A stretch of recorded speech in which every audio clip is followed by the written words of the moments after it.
have a question. Had you heard of Lorenzo before Disney Plus?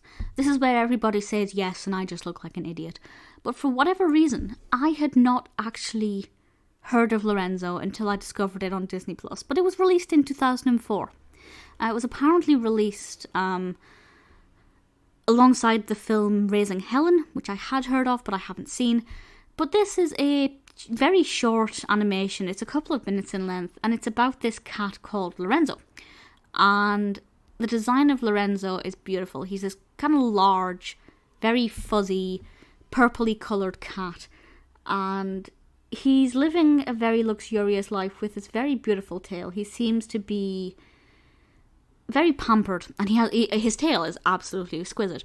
And then this slender, very elegant, some may say gaunt, black cat kind of slides by, and Lorenzo kind of makes fun of this cat because this black cat is clearly not living a life that is as luxurious as Lorenzo's.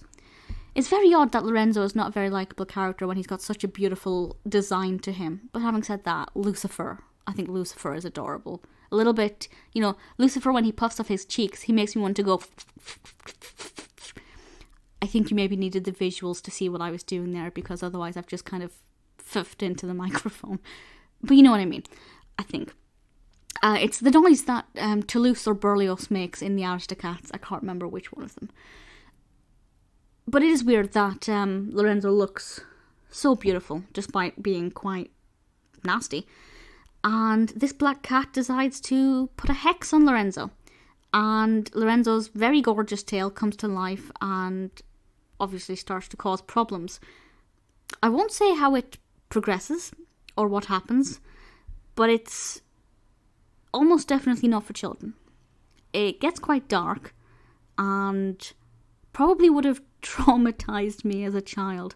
I don't know. It's also kind of hard to see, not because the animation's bad, but because of the use of lighting. The lighting gives it a, or the shading, I guess, gives it a kind of magical, ethereal, mystical feel.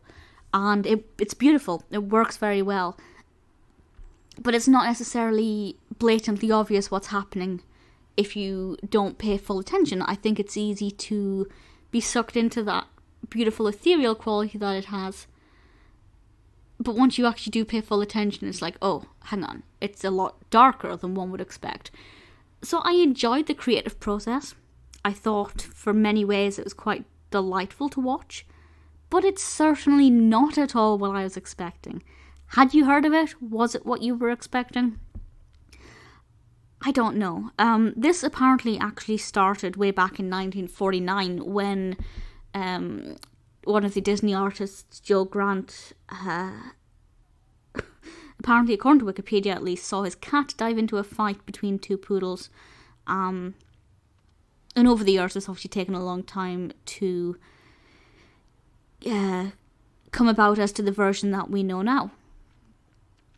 It's very interesting.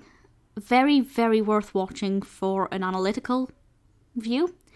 In terms of being entertaining, I would say it's an emotional roller coaster. I absolutely would, particularly if, like me, cats are your obsession and you absolutely love them. And I have a particular fondness for Disney cats and the various different incarnations of the Disney cat that we've had over the years.